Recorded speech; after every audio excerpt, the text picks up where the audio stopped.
오늘 우리에게 주신 말씀은 고린도 전서 12장입니다. 고린도 전서 12장입니다. 고린도 전서 12장 1절부터 11절까지 말씀. 고린도 전서 12장 1절부터 11절까지 말씀. 제가 여러분들을 위해서 봉독해 드리고 마지막 11절은 한 목소리로 읽겠습니다. 하나님의 말씀입니다. 하나님의 말씀을 들으시기 바랍니다. 형제들아, 신령한 것에 대하여 나는 너희가 알지 못하기를 원하지 아니하노니 너희도 알거니와 너희가 이방인으로 있을 때에 말 못하는 우상에게로 끄는 그대로 끌려갔느니라. 그러므로 내가 너희에게 알리노니 하나님의 영으로 말하는 자는 누구든지 예수를 저주할 자라 하지 아니하고 또 성령으로 하지 아니하고는 누구든지 예수를 주시라 할 수 없느니라. 은사는 여러 가지나 성령은 같고 직분은 여러 가지나 주는 같으며 또 사역은 여러 가지나 모든 것을 모든 사람들 가운데 이루시는 하나님은 같으니 각 사람에게 성령을 나타내심은 유익하게 하려 하심이라.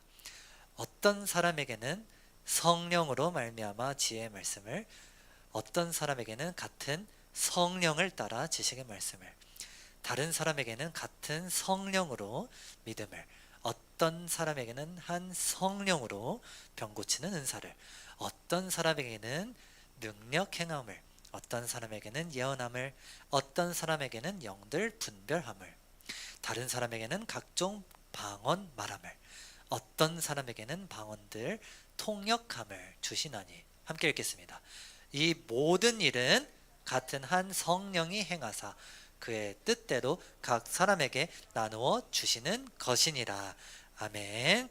우리 말씀 제목 함께 읽어보겠습니다. 시작. 네, 교회로서 자기 자신이라는 제목으로 말씀 전하겠습니다. 여러분이 아는 영화인지는 모르겠지만 엽기적인 그녀라는 영화가 있었어요. 몇 년도에 나왔는지 제가 기억이 안 나는데 어렴풋이 저의 어렸을 때 유치원 다녔을 때 나왔던 영화였던 걸로 아는데 제 나이가 밝혀지네요. 혹시 기억 안 나시죠? 죄송합니다. 자, 엽기적인 그녀라는 옛날 영화에 여기서 차태현이라는 사람이 연기한 견우라는 남자 주인공이, 이름이 견우예요. 견우, 남자 주인공 이름이. 전지현이 나오거든요. 여자 주인공 전지현이 연기한 그녀라는 여자와, 이름이 그녀입니다. 그녀라는 여자와 사귀고 있었는데 어쩌다가 결별을 했어요. 결별한 후에 이제 그녀예요. 이름이 그녀예요. 그녀와 이제 소개팅을, 이제 그녀가 새로운 소개팅을 이제 하려고 하는 거예요. 이제 새로운 남자를 만났어, 소개팅 자리에서. 근데 그 가운데에 있는 내용은 생략하고 차태현이, 그러니까 견우가 그 소개팅 상대방 남자한테 가가지고 이제 뭘 이야기를 하냐, 이 그녀라는 여자가 어떠한 사람인지에 대해서 주절주절 설명하는 내용이 나와요. 대충 이런 내용입니다. 여자다운 걸 요구하지 마세요. 여자다운 걸 요구하지 마세요. 별로 이렇게 충격받지 않으시네요. 스쿼시나 검도는 배워두세요. 남자한테 하는 말이에요. 소개팅 남한테. 때리면 아파도 안 아픈 척, 아파도 아픈 척 하세요. 경찰서 유치장에 다녀오는 걸 각오하세요. 이제 그녀가 어떤 사람인지 알겠죠? 가끔 죽인다고 협박하면 진짜 죽는다고 생각하세요. 이게 그 여자에 대한 설명이에요. 이제 이 영화가 왜 유행했냐, 이 차태현이 연기한 견우라는 남자가 너무나 이 전지현, 그러니까 그녀라는 여자를 너무나 잘 알고 있기 때문에 유행을 했었던 거죠. 그러니까 이 영화를 보았던 젊은 여자들은 차태현과 같은, 견우와 같은 남자들만 찾아다니느라 이제 그렇게 떠들썩했던 시절이 있었습니다. 그런데요, 연애를 해본 분들 계시죠? 결혼을 해보신 분들도 계시면 안 되겠죠. 자, 그러면 알게 됩니다. 자, 뭘 알게 되냐? 배우자나 애인을 이렇게 잘 이해하고 설명하는 게 가능하다? 오, 자신 있는 눈빛인데. 가능하다? 가능하다? 가능할 수 있어요. 설명할 수 있어요. 자, 그런데 그거를 그 상대방이 동의를 할까? 예를 들어서 제가 제 아내에 대해서 설명을 해요. 지금 이 영상을 보고 있을 수도 있는데 제 아내에 대해서 막 설명을 합니다. 누군가한테 우리 아내는 이런 여자예요.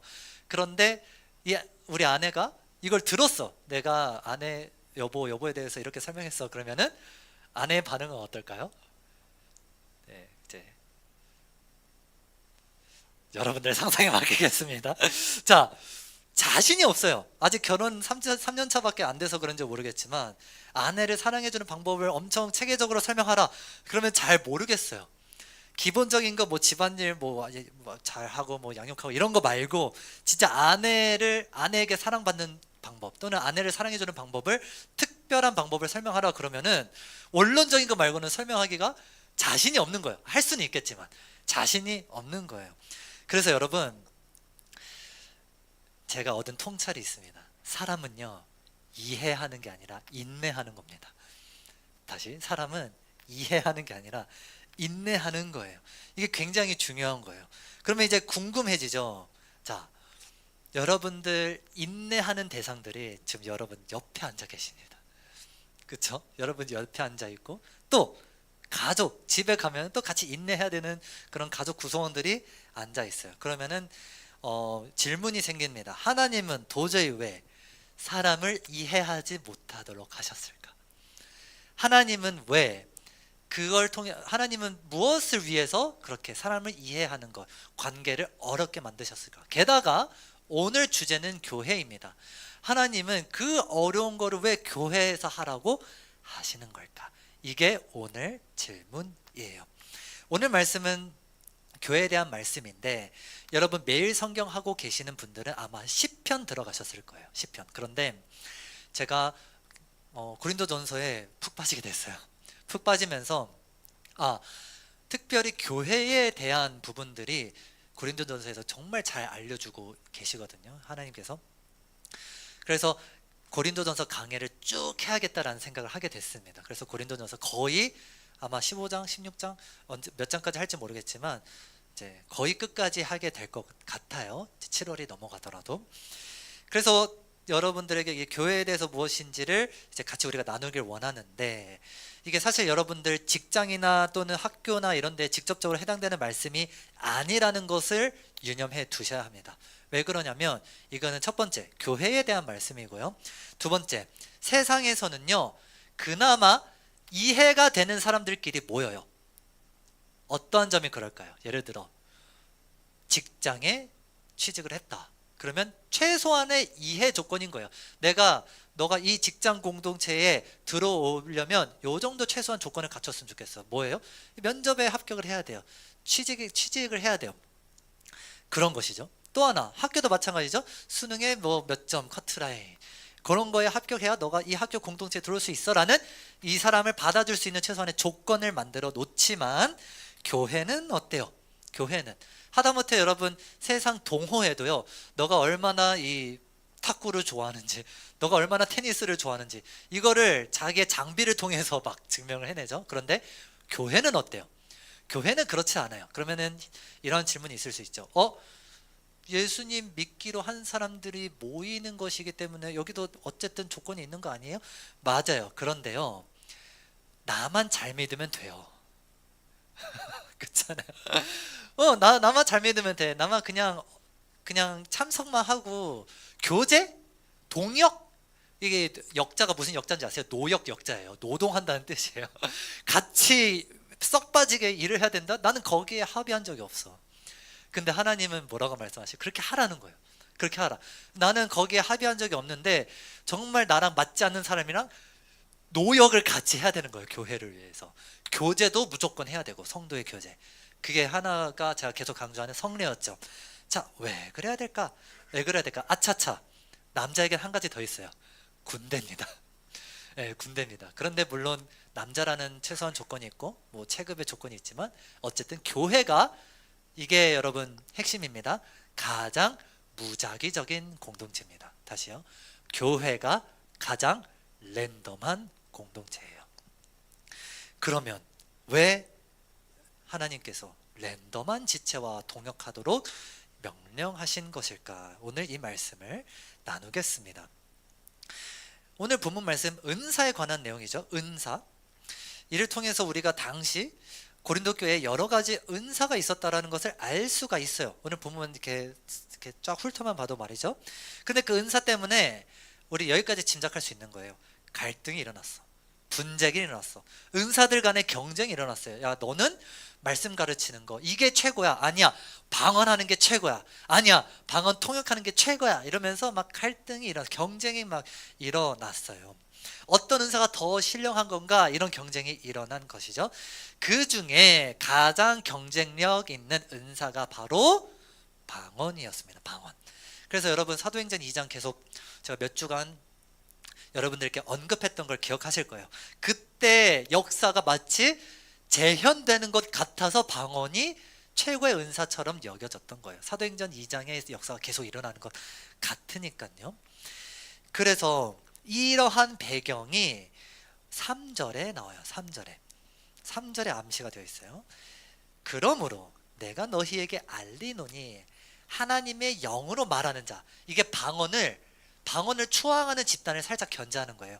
하나님의 영으로 말하는 자는 누구든지 예수를 저주할 자라 하지 아니하고 또 성령으로 아니하고는 누구든지 예수를 주시라 할 수 없느니라. 자, 이게 무슨 말이냐? 만약에 예수님은 사탄이야, 예수님은 저주하는 사람이야 라고 말하지 않는다라면 누구든지 다 방언뿐만 아니라 그냥 한국말 하더라도 영으로 말하는 거라는 거예요.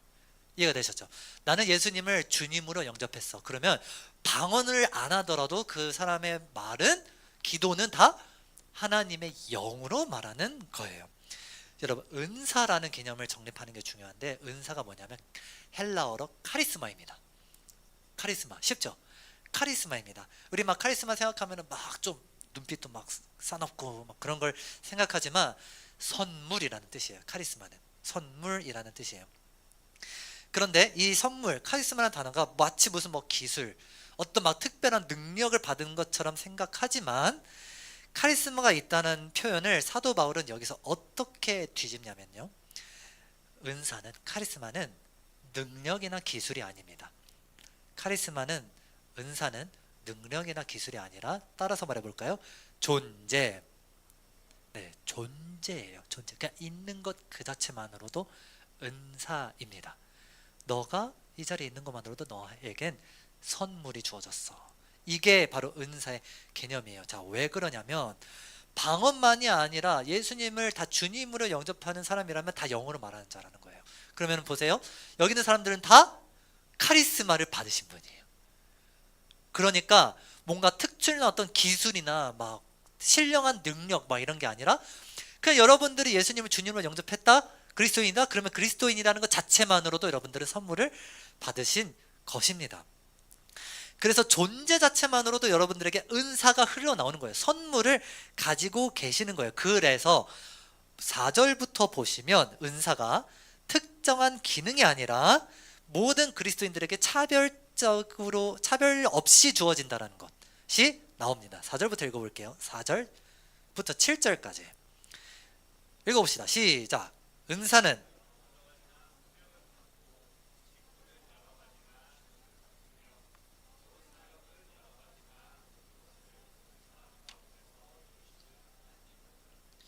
각 사람에게 성령을 나타내심은 유익하게 하려 하심이라. 아멘. 자, 각각 가지고 있는 은사가 너무도 다른데, 이 다름을 통해서 하나님의 한 분 되심이 드러나는 거예요. 서로 닮아서가 아니라 너무나 달라서 하나님의 한 분 되심이 드러나는 겁니다. 여러분들에게 성령께서 함께하고 계시다라는 것이 어떻게 나타나냐면, 여러분 꼭 기억하세요. 영적인 체험도 물론 가능해요. 그리고 뭐 방언을 통역하고 뭐 그런 은사, 그런 것도 맞을 수 있어요. 그런 것도 성령의 역사이지만 조금 더 베이직한 거, 그러니까 가장 일반적으로 두드러지게, 그러니까 쉽게 확인할 수 있는 방법은 뭐예요?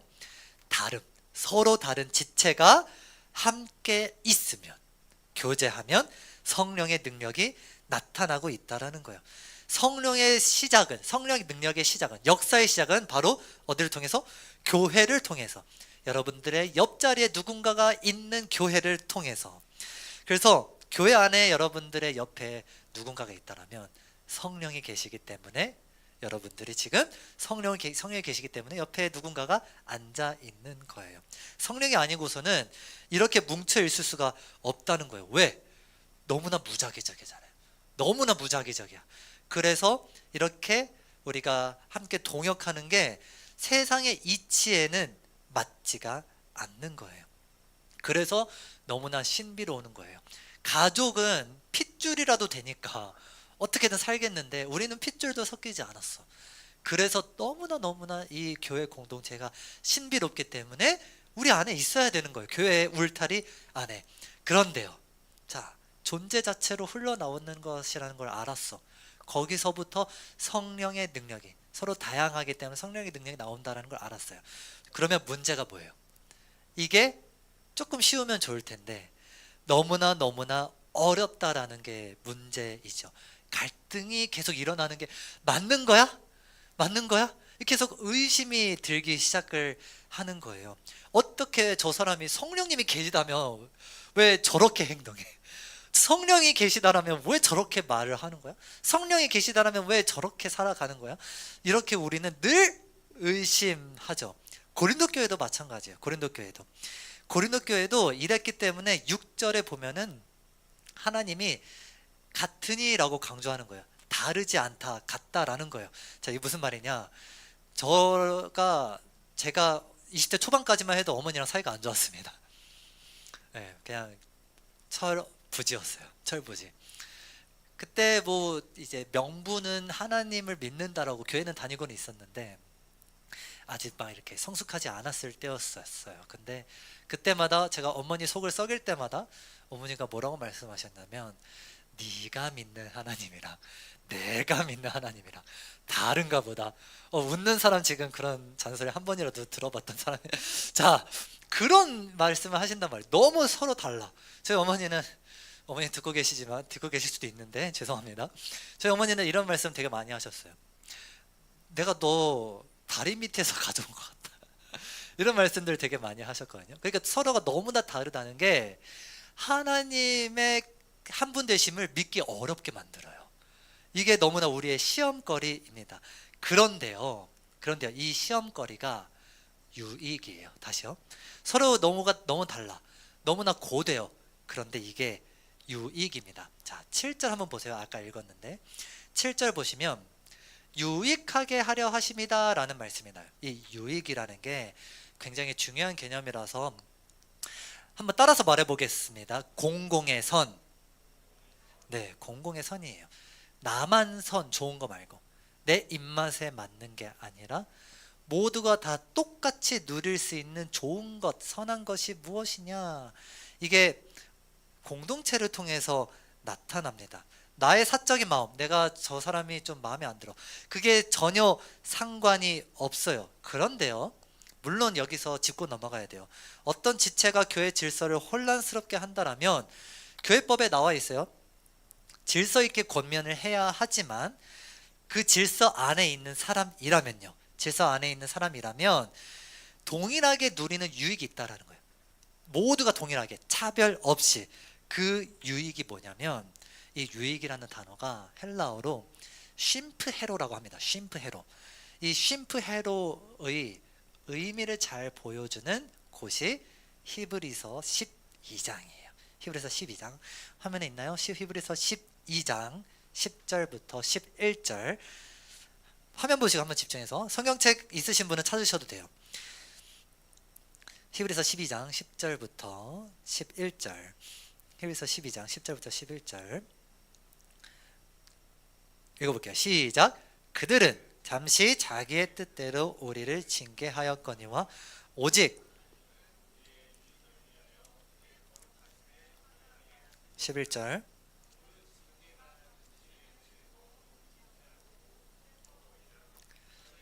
말미암아 연단받은 자들은 의와 평강의 열매를 맺는. 아멘. 자, 10절에 보셨죠? 유익. 이게 쉼프헤르예요. 자, 근데 이 유익이 뭐냐? 징계입니다. 연단이에요, 여러분. 유익이.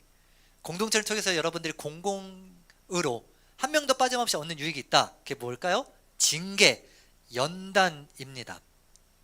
즐거워 보이지 않지만 당시에는, 이해가 되셨죠?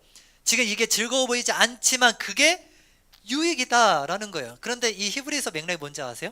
서로가 서로 밀고 하는 상황이었어요. 밀고가 뭐예요? 스파이짓 하는 거예요. 왜요? 이제 히브리서 당시에는 이제 핍박이 앞두고 있었거든요. 핍박이 온다라는 소문이 막 퍼지고 있었어요. 그래서 이 히브리 사람들이 모인 교회들이 이제 지금 위기 상황 가운데 있었는데 교회 위치가 발각되면 안 되잖아요. 그런데 자기 살려고 누군가한테 협박당해서 밀고를 하고, 그러니까 지금 교회 안에서 무슨 상황이 일어나요? 서로 정죄하거나 의심하는 상황들이 일어났었어요. 자, 그런데 이러한 아픔을 겪는 이유가 뭐라는 거예요? 유익이라는 거예요. 아니, 저 사람은 성령으로 행동하는 게 아닌 것 같은 게 아닌 것 같은데 나를 배신하고 교회를 배신하는 게 어떻게 성령으로 하는 행동이야? 아니야. 그거는 모르죠. 그거는 판단의 대상이 아니에요. 하지만 여러분들이 만약에 교회 공동체 안에 있다라면, 그 아픔을 겪고 있다라면 그게 뭘 위해서다? 여러분들의 유익을 위해서다라는 거예요. 어떠한 유익일까요? 그리스도의 장성한 분량에 이르게 하기 위한 유익입니다. 다시요. 그 유익의 정의가 뭐냐? 그리스도를 닮아가는 거. 그리스도를 닮아가는 거. 나의 연약함을 고치시는 훈련이라는 거예요. 어떻게 고치시냐? 마태복음 7장 3절. 마태복음 7장 3절 유명한 구절이죠. 뭡니까? 어찌하여 형제의 눈 속에 있는 티는 보고 네 눈 속에 있는 들보는 깨닫지 못하느냐. 자, 여러분 잘 기억하시면 좋겠어요. 도덕적으로나 또 종교적으로나 여러분들 옆에 이해가 안 되는 지체들을 바라보면서 뭘 벌어라는 거예요. 그 이해가 안 되는 거 맞아요. 그리고 실제로 그 사람이 성령으로 행하지 않는 것일 수도 있어요. 그런데 그것을 판단하기보다 그건 하나님께 맡기고 뭘 보라는 거예요? 너의 속에 들보. 하나님이 뭐라고 말씀하시는 거니까? 너도 똑같다 라는 거예요. 너도 똑같다. 왜 그렇게 보여주는 거예요? 거울 치료랑 비슷한 거예요. 그 사람의 그런 어떠함이 비록 나한테는 외부적으로 발현되지 않았어도, 여러분, 뭐 외부적으로 그러한 죄악된 행동들이 발현되지 않았어도 하나님 입장에서는 뭐예요? 그 사람이랑 나랑 똑같은 죄인이다 라는 거예요. 나는 뭘 조심해야 돼요? 겉으로는 착한 척 하는 거예요. 나는 뭘 조심해야 돼요? 겉으로는 종교적이고 하나님 잘 믿는 척 하는 거예요. 어쩌면 제가 다른 설교에서도 많이 강조한 부분이 뭐냐면, 어쩌면요, 대놓고 죄를 짓는 사람이 원래 죄인이니까 저런 짓 하는 거지 라면서 솔직해 보일 수도 있다라는 거예요. 그걸 정당화 시키는 게 아니에요. 이거 역설적인 걸 잘 들으셔야 돼요. 그렇게 보일 수도 있는데 우리는 어때요? 계속 치장해요. 계속. 그러면서 우리는 어느 착각에 빠지는 거예요? 내가 저 사람보다는 좀 낫지. 그런데 사도 바울이 디모데 전서 1장 15절에서 뭐라고 말하니까 내가 죄인 중에 괴수다 이러는 거예요. 죄인들을 보면서, 옆에 있는 연약한 지체들 보면서 나를 어떻게 봐야 된다? 괴수로 봐야 된다라는 거예요. 그래서 여러분, 진정한 고난은요 외부에만 있는 게 아니에요. 여러분들 직장에서 힘든 거 겪고요, 또 어디 학교에서 힘든 거 겪죠. 그런데 너무나 랜덤한 지체들이 여기에 있고, 그래서 핍박에 취약하고, 그래서 외부의 공격에 취약하고, 왜 그렇죠? 너무나 랜덤한 공동체가 있기 때문에.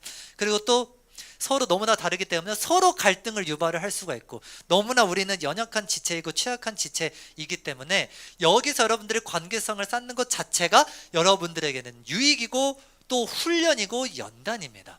세상 사람들은요 최소한의 조건을 갖춘 채 만나요. 그런데 여기는 안 그래요. 그래서 여기서 여러분들이 겪는 게 세상을 오히려 더 극복하고 세상에서 살아가는 어떠한 관계성에서도 대안이 될 수가 있는, 소망이 될 수가 있는 거예요. 그래서 여러분, 옆에 있는 지체들이 불편하기 때문에 그 지체들과 동역하는 것이 여러분들에게는 삶의 소망이 될 수가 있습니다. 이런 연약한 교회가 세상을 바꾼다라는 것을 아셔야 돼요. 이걸 조금 더 구체화 시켜 볼게요. 우리가 이렇게 연약한 공동체가 서로 이렇게 싸우기 바쁜 이런 공동체가 왜 세상에 대안이 되는지. 20세기 후반에 이 20세기 후반에 학계를 선도했던 이 프랑스 학자가 있었어요. 폴 리케르라는 학자예요. 근데 이 학자는요, 철학자인데 개신교 신자이기도 해요. 개신교 신자이기도 해요. 그래서 철학으로 굉장히 기독교 신앙을 굉장히 옹호하고 변증하려고 되게 많이 노력했던 무신론자들한테 그런 사람인데, 이 대표적인 저서 중에 타자로서 자기 자신이라는 책이 있어요. 타자로서 자기 자신. 오늘 말씀 제목이 뭐예요?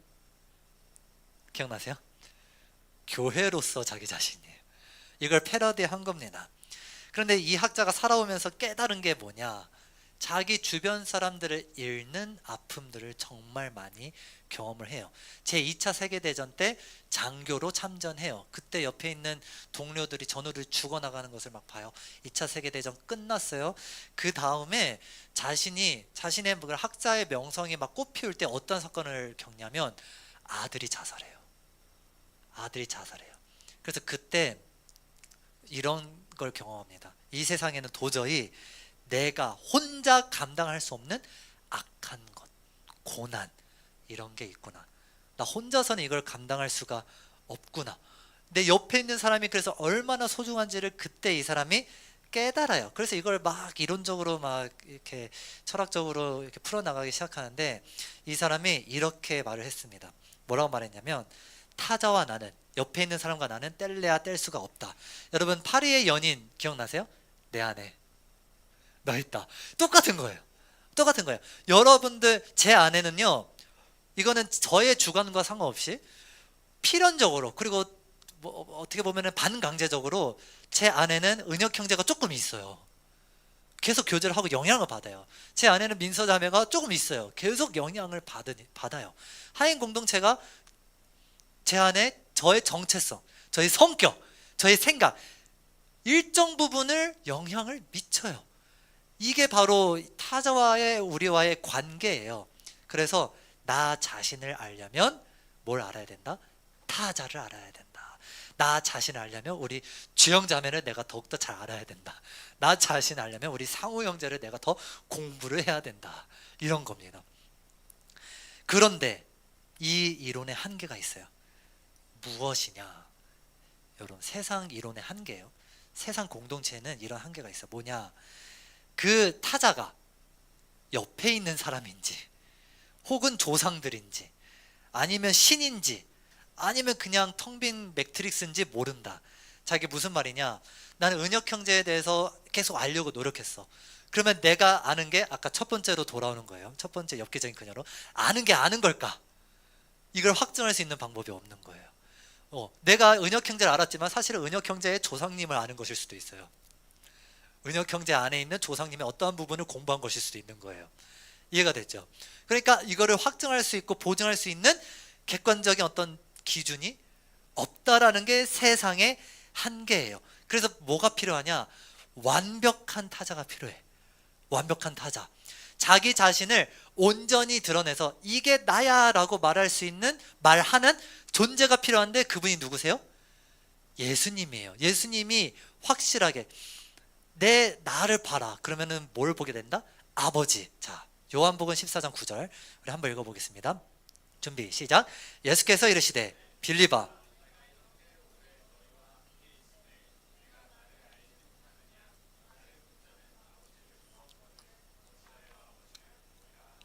아멘. 자, 여기서 아버지가 하나님 아버지를 뜻하는 건데, 예수님이 하나님이시다라는 것을 드러내면서, 여러분 그거 아세요? 인간은 하나님의 뭐뭐다.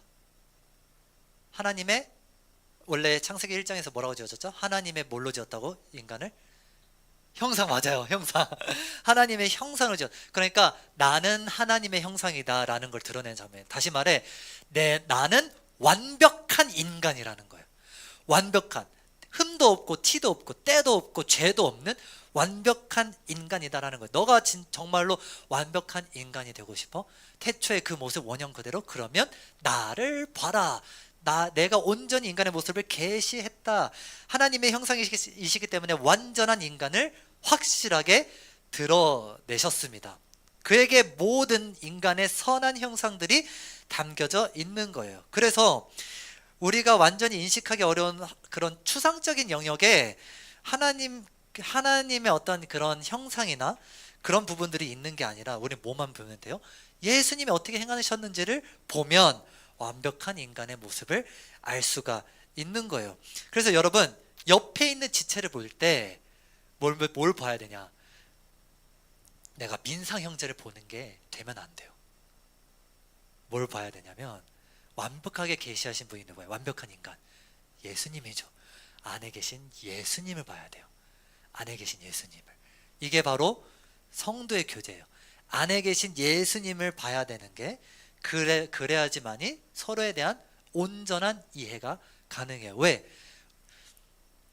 내가 우리 선영 형제를 완벽하게 아는 것은 불가능해. 그런데 완전하게 자기 자신을 계시하신 분이 예수님이기 때문에 그 안에 계시는 예수님을 봐라.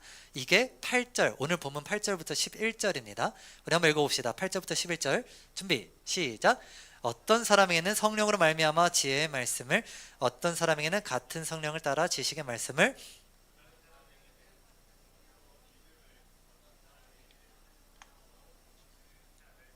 어떤 사람에게는 능력 행함을, 어떤 사람에게는 예언함을, 어떤 사람에게는 영들 분별함을, 다른 사람에게는 각종 방언 말함을, 어떤 사람에게는 방언 통역함을 주시나니 이 모든 일은 같은 한 성령이 행하사 그의 뜻대로 각 사람에게 나누어 주시는 것이니라. 아멘. 자, 그래서 은사는 특별한 게 아니라 여러분들 안에 성령이 있고 그 성령을 바라보는 것이 바로 교제입니다. 그래서 여러분, 교회 질서와 별개로 여러분들이 그 사람 안에도 아무리 연약한 사람이더라도 성령님이 계신다라는 것을 믿는 게 필요해요. 이게 훈련이에요. 내 성이 안 차는데 성령님이 다스리고 계시는 과정이라는 것을 인식해야 돼요. 이게 바로 훈련입니다. 그리고 이게 여러분들의 인격을 성장시키는 거예요. 다시, 교회의 질서를 뭐 혼란스럽게 하거나 그런 부분은 교회의 치리로 다스리면 돼요. 그것과는 별개로 만약에 이 사람이 예수님을 주님으로 시인한 사람이라면 성에 안 차도 연약한 게 너무나 많아도 성령님이 안 계시는 것 같기는 하지만 성령님이 이 사람을 성장시키고 계시다라는 것을 믿는 그 믿음, 이게 바로 이 사람을 제대로 이해하는 것입니다. 그래서 로마서에서는 이렇게 말씀하죠. 이와 같이 성령도 우리의 연약함을 도우시나니 우리가 마땅히 기도할 바를 알지 못하나 오직 성령이 말할 수 없는 탄식으로 우리를 위하여 친히 간구하시느니라, 이렇게 말씀해요. 그러니까 연약한 지체도 성령이 계시다라는 게 이 말씀에 나오는 거죠. 너네가 아무것도 뭘 해야 될지 모를 때, 너네가 지식이 짧을 때, 지혜가 없을 때 성령께서 탄식하고 계셔서, 결론이 뭐냐면 28절이에요. 잘 아는 말씀이죠. 우리 함께 읽어봅시다. 시작. 우리가 알거니와 곧 그의 뜻대로 부르심을 입은 자들에게는 모든 것이, 아멘. 자, 이제 결론입니다. 이해가 되셨죠? 선을 이루는 이유가 뭐예요? 성령이 예수님이 우리 안에 계시기 때문에. 그러니 교회가 왜 세상의 소망입니까? 교회가 왜 세상의 소망이니까 우리가 성령으로 모였기 때문에 세상이 주조할 수 없는, 세상이 만들어낼 수 없는 선을 유일하게 드러내는 공동체가 어디냐? 교회예요. 근데 믿음이 요구되는 부분이 뭐예요? 싸워도, 갈등이 있어도, 서로 약간 마음에 안 들어도 너의 안에 그래도 성령이 계시지, 다 과정 중에 있어 라는 것을 믿는 믿음으로 어떻게든 같이 가고자 하는 씨름, 그게 바로 세상에 볼 때 우와 쟤네 보소 이렇게 되는 거예요. 쟤네는 그런 것들이 없이 서로에 대한 어떤 그런 최소한의 인간적인 조건도 따지지 않는데도 어떻게 저렇게 같이 저렇게 치고받고 싸우는데도 같이 있어? 되게 특이하네. 뭐 때문이야? 이렇게 되는 거예요. 그래서 여러분, 교회가 시끌벅적한 것을 너무 이상하게만 보지 않으셔도 됩니다. 너무 이상하게, 물론 선한 걸 향해 나아가야 돼요. 당연히 싸우지 않아야 되죠. 그 방향성은 올곧게 우리가 바라보되 그 길은요, 아까도 이야기했지만 그 길은 왔다 갔다 할 수도 있는 거예요. 돌짝밭이 될 수도 있고, 또는 가시밭길이 될 수도 있고 엄청 우회하는 길일 수도 있는 거예요.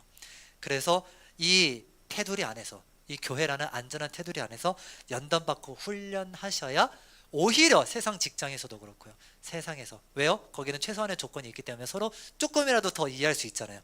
거기에서 오히려 더 어떠한 고난이라도 살아낼 수 있는 능력을 교회에서 배우게 되는 거예요. 제 이야기 하나 하고 마치겠습니다. 제가 4년 전에 이제 어떤 교회에서 중등부 전도사로 사역했을 때였어요. 제가 그때 당시에는 파트타임이었어서 주말 또는 수요 예배 이렇게만 출근을 했거든요. 학교 다니고 있었기 때문에.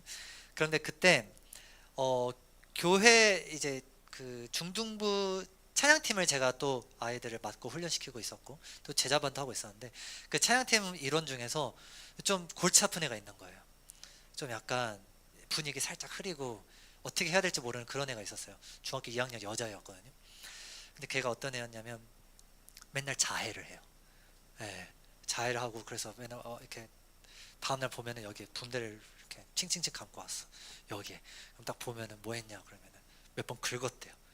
그걸 계속 거의 매주 물론 계속 매주는 아니지만 거의 뭐 그냥 매달 계속 봤던 것 같아요. 그냥 치도 때도 없이 계속 여기에 상처 있고 얼굴은 항상 우울해 있고, 그리고 건들면 되게 터질 것 같은 그런 애들 있잖아요. 되게 예민 보스 막 이런 애들, 중학생들 애들 중에 그런 애들 있잖아요.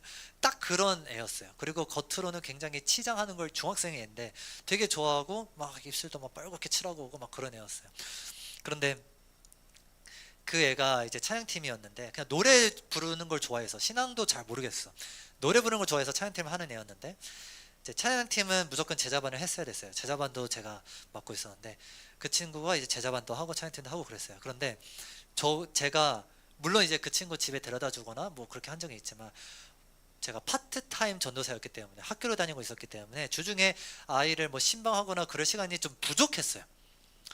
근데 1년 지났는데 애가 바뀐 거예요. 완전히 바뀌었어요. 완전히 바뀌고 표정이 완전히 밝고, 그리고 그 누구보다도 뜨겁게 기도하는 애로 바뀌었어요.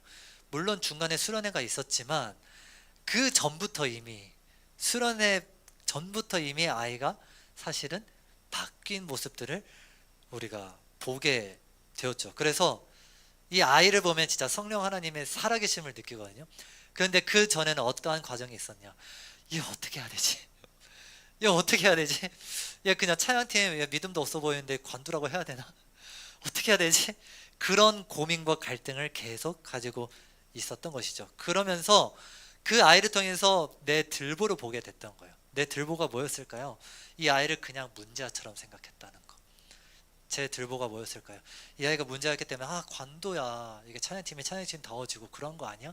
이런 생각을 했던 것을 하나님 앞에 정말 회개를 많이 한, 제가 아무것도 한 게 없거든요 그 아이한테. 근데 그 아이가 완전히 그렇게 변하게 된 거죠.